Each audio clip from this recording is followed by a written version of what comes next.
আসসালামু আলাইকুম রহমতুল্লাহি ওবরকাতুহু। সম্মানিত দর্শক, আইসিটি অর্থাৎ আন্তর্জাতিক ক্রাইম ট্রাইব্যুনাল, যেটি মূলত ১৯৭১ সনের যারা যুদ্ধাপরাধী এবং মানবতা বিরোধী যারা অপরাধ করেছিলেন তাদেরকে বিচারের আওতায় আনার জন্য এই ট্রাইব্যুনালটি গঠিত হয়েছিল।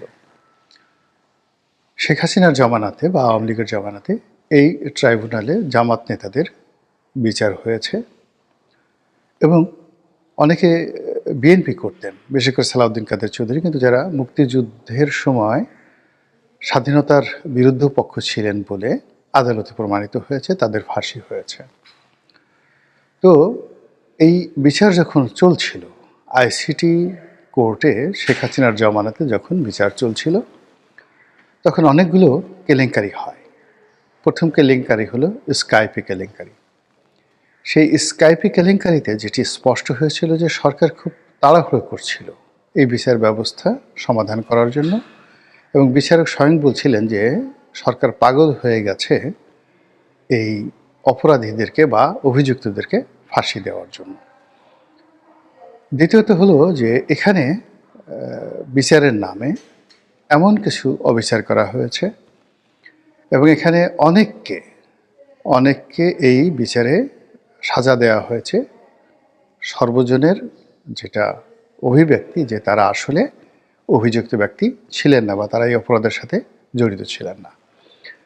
যেমন ধরুন কাদের মোল্লা, তো কাদের মোল্লাকে ফাঁসি দেওয়া হয়েছে, কিন্তু কাদের মোল্লাকে যারা চিনেন, কাদের মোল্লাকে জানেন এবং ১৯৭১ সনে তার ভূমিকা, তার অবস্থান, এগুলো যদি বিচার করেন, বিশ্লেষণ করেন, আপনি তাকে জামাত তিনি করেন বা জামাতে তিনি নেতা ছিলেন, এটা ভিন্ন প্রসঙ্গ, কিন্তু ১৯৭১ সনে তাকে যেভাবে কসাই কাদের আখ্যা দিয়ে যেভাবে শাস্তি দেওয়া হয়েছে এটা প্রকৃতি মেনে নেয়নি।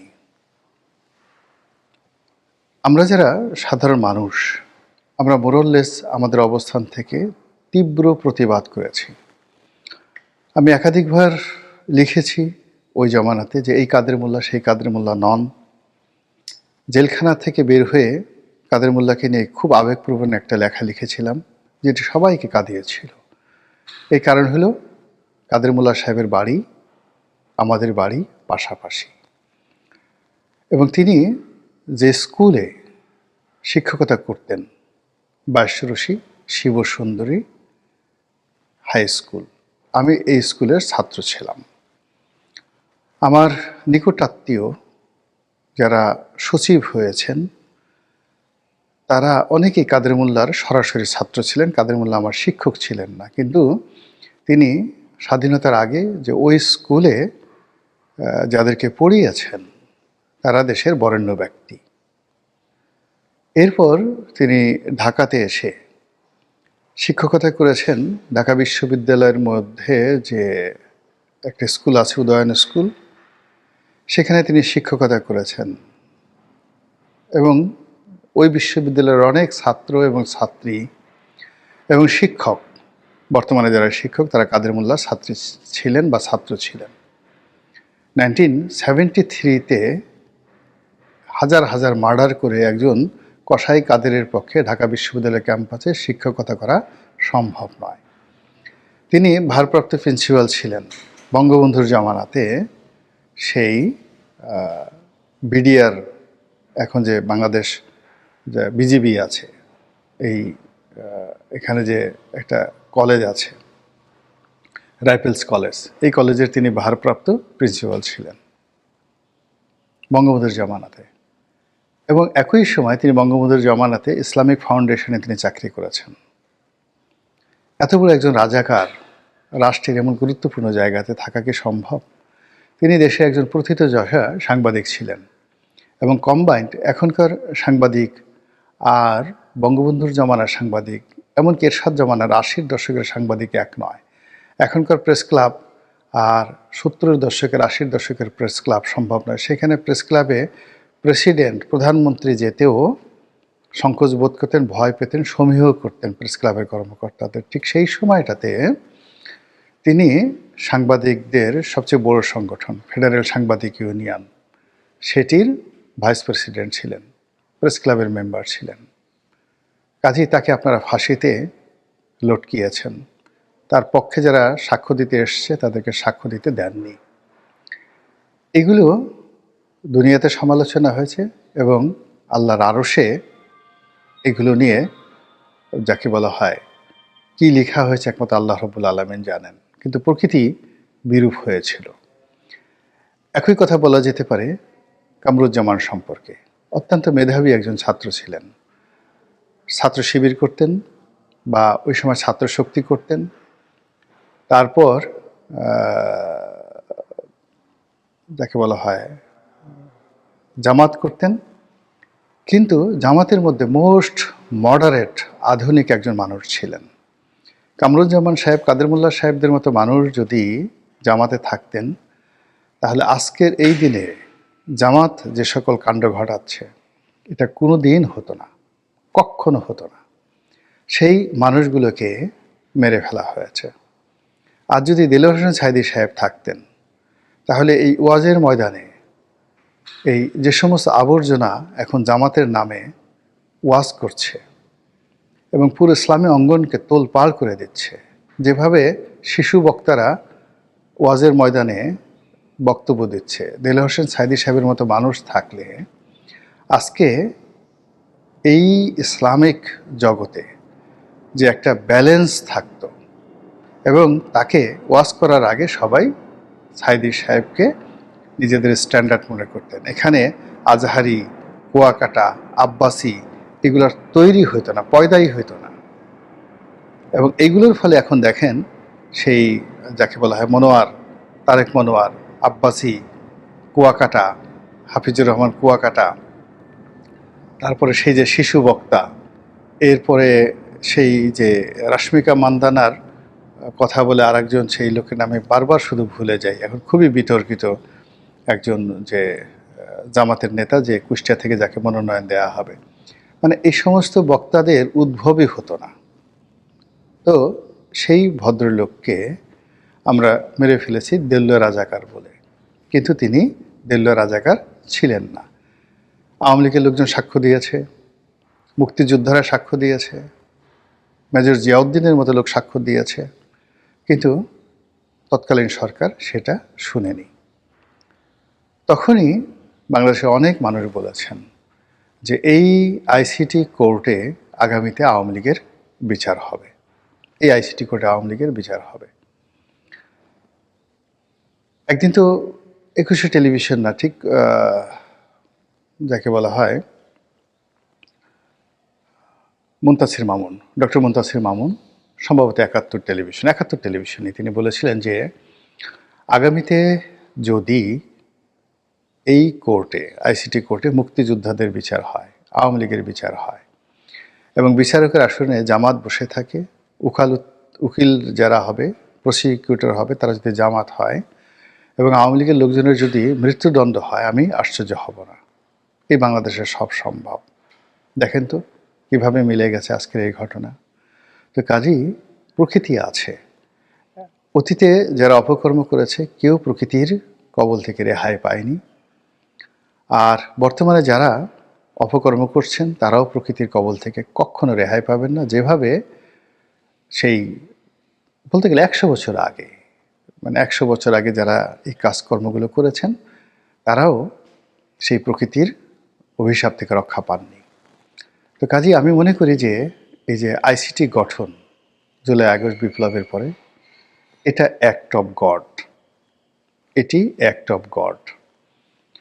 এখানে যা কিছু হচ্ছে অন্যায়, ন্যায় বা যা কিছু মানে আপনি সমালোচনা করতে পারেন, কিন্তু যে পরিবেশ, যে প্রেক্ষাপট তৈরি হয়েছিল আওয়ামী লীগ জমানাতে, তার প্রেক্ষিতে মানুষের আহাজারি, মানুষের কান্না, মানুষের হাহাকার সব মিলিয়ে মানুষের যে বিশ্বাসভঙ্গ হয়েছে, আশাহত হয়েছে, তাতে করে এইরকম একটি কোর্ট তৈরি হতে পারে, এটা প্রকৃতির একটা বিধান।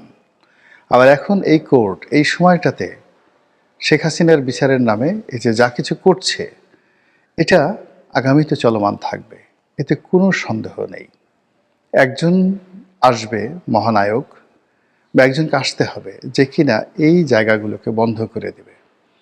কিন্তু এগুলো যদি চলতে থাকে যে আমাকে একজন একটা খারাপ কাজ করলো, তার সঙ্গে আমার একটা খারাপ কাজ করতে হবে, আমি বেগম জিয়ার বাড়ি ভেঙেছি, এজন্য আমার বাড়িও ভাঙতে হবে, এটা যদি চলতে থাকে তাহলে আগামীতে আজকে যারা আমার বাড়ি ভাঙছেন তাদের বাড়ি তছনছ করা হবে। যেদিন বেগম জিয়ার বাড়ি ভাঙা হয়েছিল, চিন্তা করুন, আমি তখন সিটিং এমপি। তখন আমি বলেছিলাম যে সেই দিন খুব বেশি দূরে নয় যেদিন ৩২ নম্বর ভাঙা হবে, সেদিন খুব দূরে নয় যেদিন সুধার সদন ভাঙা হবে। এখন দেখুন সেই ঘটনাটা ঘটে গেছে। আবার এখন আমি বলছি, এখন আজকে না, আমি টেলিভিশনে বলেছি, আমার এই ইউটিউবে না, বহুবার বলেছি যে এমন দিন আসবে যখন গ্রামীণ ব্যাংকের প্রত্যেকটা ইট খুলে খুলে খুলে খুলে ফেলে দেওয়া হবে। দেখেন সেই আলামত কিন্তু শুরু হয়ে গেছে। এর কারণটা কি? এর কারণটা হলো শেখ হাসিনা যে কাজ করেছেন, বা ২১শে আগস্টের গ্রেনেড হামলা যারা করেছেন, শেখ হাসিনা আসলে তাদেরকে অনুসরণ করেছেন, এর বাইরে কোনো কিছু করেননি। ৭১-এর রাজাকার আলবদররা যে নির্মমতা এবং নৃশংসতা দেখিয়েছেন, প্রতিশোধ গ্রহণের নামে শেখ হাসিনা ঠিক সেম কাজগুলো করেছেন। ফলে আজকের এই যে পরিণতি তাকে ভোগ করতে হচ্ছে। আবার শেখ হাসিনা যে কাজগুলো করেছেন তার সাথে বহু বহু গুণ বাড়িয়ে এখন যারা রাষ্ট্র পরিচালনা করাচ্ছেন তারা তাদের মনের মধ্যে হিংসা, দেশ, ক্রোধ, কাম, বাসনা, কামনা বাসনা সব কিছু একেবারে টনিক বানিয়ে এই আওয়ামী লীগের বিরুদ্ধে, শেখ হাসিনার বিরুদ্ধে যেটা ব্যবহার করছেন, এটা আসলে এভাবে হয় না। একটা নির্দিষ্ট জায়গাতে গিয়ে রিকনসিলিয়েশন করতে হয়, নির্দিষ্ট জায়গা থেকে নিজের ক্ষয়ক্ষতিকে ভুলে যেতে হয়, ক্ষমা করে দিতে হয়, নচেত নতুন ইতিহাস তৈরি হয় না, পুরনো ইতিহাসের ধারাবাহিকতা চলতে থাকে। এনিওয়ে, এখন পুরনো ইতিহাসের ধারাবাহিকতা চলছে, নতুন কিচ্ছু চলছে না। ফলে আগামী দিনগুলোতে নতুন কোনো কিছু হবে না, পুরনো যে ধারাবাহিকতা সেই ধারাবাহিকতাই আগামী দিনে চলতে থাকবে। তো এই যে কথাগুলো বললাম, সেই কথাগুলো বলার একমাত্র কারণ হলো যে এই শেখ হাসিনার বিরুদ্ধে যে রায় ঘোষণা করা হয়েছে, সেই রায়ের পক্ষে বিপক্ষে সারা বাংলাদেশ প্রতিক্রিয়া দেখাচ্ছে, এবং সেই প্রতিক্রিয়া দেখানো হচ্ছে যেটি সাইদি সাহেবের বিরুদ্ধে যখন রায় ঘোষণা করা হয়েছিল ঠিক সেই রকমই, কাদের মোল্লার বিরুদ্ধে যখন রায় ঘোষণা করা হয়েছিল তখন যেভাবে প্রতিক্রিয়া দেখানো হয়েছিল পক্ষে বিপক্ষে ঠিক তদ্রূপ একই রকম, ১৯-২০ নাই। তবে এখানে আমি একটা বিষয় খুব যাকে বলা হয় লক্ষ্য করলাম যে শেখ হাসিনার যে মন্তব্য রায় ঘোষণা করার পর, তার বিরুদ্ধে মৃত্যুদণ্ড ঘোষণা করার পর তিনি বলেছেন যে জীবনের মালিক আল্লাহ, আর জীবন নেয়ার মালিক আল্লাহ, আল্লাহর হুকুম যখন থাকবে তখন আমাকে যেতে হবে। তার এই বক্তব্যটি অনেক কিছুর পরে আমার ভালো লেগেছে, তার এই বক্তব্যটি ভালো লেগেছে। আমি ব্যক্তিগতভাবে তাকে যতটুকু দেখেছি, তিনি তার অনেক দোষ আছে, ত্রুটি আছে, কিন্তু সব কিছুর ঊর্ধ্বে তিনি একজন ধর্মপরায়ণা প্র্যাকটিসিং মুসলিমা। আমি তো আগেই বললাম যে আবার এটা নিয়ে কনফিউজড হওয়ার কোনো কারণ নেই। তার বিরুদ্ধে যে অভিযোগগুলো আছে তার অভিযোগগুলোর ব্যাপারে আমি একটা টু শব্দ করছি না, শুধু বলছি তিনি প্র্যাকটিসিং মুসলিমা, অর্থাৎ ধর্মকর্ম পালন করেন, নামাজ পড়েন, বিশ্বাস করেন, এবং আলেম ওলামাদেরকে কিন্তু তিনি সম্মান করেন। তিনি সাইদি সাহেবকে ফাঁসিতে, মানে সাইদি সাহেবকে সাজা দিয়েছে তার কোর্ট, কিন্তু তার ফাঁসি না হোক এজন্য তার চেষ্টার কিন্তু কোনো ত্রুটি ছিল না। কিন্তু শেষ দিকে যেটা হয়, ২০১৪ সনের পর থেকে আসলে তার ক্ষমতা কমতে কমতে ২০২৪ সনের শেষের দিকে এসে তিনি অনেকের ক্রিয়ানকে পরিণত হয়েছিলেন, একটা সিস্টেমের মধ্যে ঢুকে গিয়েছিলেন। তো কাজেই যেহেতু তিনি প্রধান হিসেবে ছিলেন, তাকে সেই দায়িত্বগুলো তাকে নিতে হয়েছে, এবং সেই দায়িত্ব তিনি ইদানিং স্বীকার করেছেন যে হ্যাঁ, রাষ্ট্রপ্রধান হিসেবে, সরকার প্রধান হিসেবে, নেতা হিসেবে আমি এই দায়িত্ব নিতে বাধ্য, বা আমি এই দায়িত্ব নিয়েছি, এটা তার কথা। তো তিনি যেটি বলেছেন যে জীবন দেওয়ার মালিক আল্লাহ এবং জীবন নেওয়ার মালিক আল্লাহ, তার এই বক্তব্যটি আমার ভালো লেগেছে।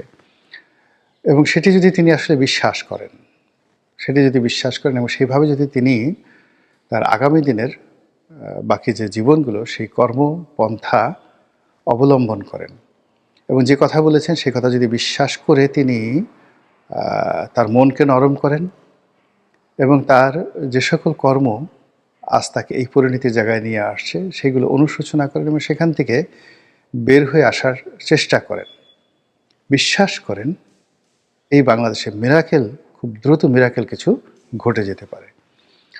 এর কারণ হলো যে মহান আল্লাহ রাব্বুল আলামিন আপনার আমার মতো নন,